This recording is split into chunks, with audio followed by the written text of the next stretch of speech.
தங்கள்கிட்ட பங்குரோத்து அரசியல் தங்களுக்கு தீர்வு என்னன்னு சொல்ல தெரியாது, அணுகுமுறை என்னன்னு சொல்ல தெரியாது, எங்க போறோம் என்று மக்களுக்கு காட்ட தெரியாது. அவனை காட்டி அவன் துருவம் செய்யறான், அவன் இதை செய்ய பார்க்கிறான்.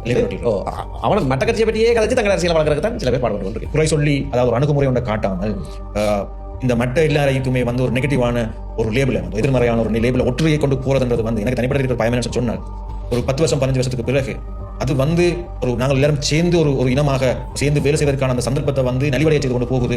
அது வந்து நிலம் தலைமுறைக்கு மத்தியில் வந்து நாங்கள் ஒரு கல்யாணம் ஒரு பக்கத்தால சேர்ந்து வேலை செய்வோம், கூட்டணி அதே தரப்பு வந்து உடன்படாத ஒரு சந்தர்ப்பத்தில் அடுத்த செகண்டே வந்து ஒரு புள்ளியான லேபிள் ஒட்டி நீங்கள் அரசாங்கத்துடைய ஏஜென்ட், நீங்கள் வந்து தேசத்துறை, நீங்கள் குடும்பத்தில் நீங்கள் தெரியும், நீங்கள் சொல்றதுன்னு சொல்லி அப்படியான ஒரு சூழ்நிலை வந்து எங்க அரசியல் சொல்லி பார்க்கல, தமிழ் மக்களுடைய அரசியல் சொல்லி பார்க்கல எவ்வளவு ஆரோக்கியமற்றதுன்னு சொல்லி பார்க்கறீங்க.